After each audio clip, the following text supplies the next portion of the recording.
That's great. But one of the big conversations that still continues is around clean hydrogen as a form of sustainability. And I would be curious to hear your thoughts on how that plays into your conversations and how you look at that as part of this transformation moving forward. I think hydrogen has kind of left the conversations really when it comes to the light duty. It's still kind of there, but for the most part kind of gone away. You're seeing it really around trucking and then also around the grid.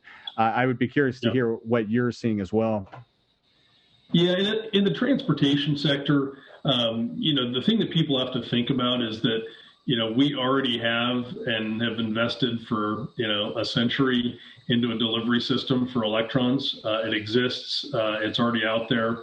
I think to recreate that for hydrogen refueling is just really, really costly. And so I think what you may see is some long haul trucking applications. Again, maybe the weight of the battery pack makes it something where it's comparable to think about the kinds of infrastructure investments you may need to deliver hydrogen. But I think really, where I see the biggest potential for hydrogen is in the marine, certainly, potentially aviation. You've got forklifts, you've got some other applications that it makes a lot of sense where, because transport is actually a huge cost of hydrogen. I think, certainly co-location where you're creating the hydrogen and use really makes the economics a little easier. So if you think through, utility scale hydrogen, almost always, the folks that are thinking about this in the right way co-locate, and they use it as an energy storage. So it's seasonal storage, it's peak storage. So, you're able to blend.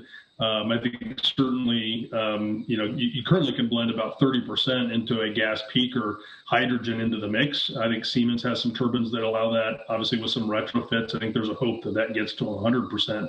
But hydrogen is going to be a huge part of our decarbonization story. Certainly, the more that we promote, green hydrogen, where you're taking renewable energy in order to, power the electrolyzer and create the hydrogen. But, I don't see it as a pervasive part of our transportation sector. When you think about, most of the light duty, like I said, maybe some exceptions in kind of classes 4 through 8, and in forklifts and other things. But, I think ultimately, kind of your big industrial marine and your aviation, I think there's some hope there that it could be kind of that, that final squeeze that we need to decarbonize our economy. Thanks for joining us.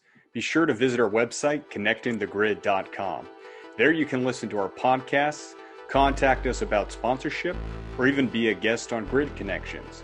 While you're at it, if you found value in this show, we'd appreciate a positive rating on your favorite podcast or video streaming service.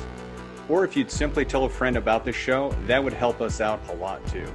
Thank you again, and I look forward to us learning more together soon.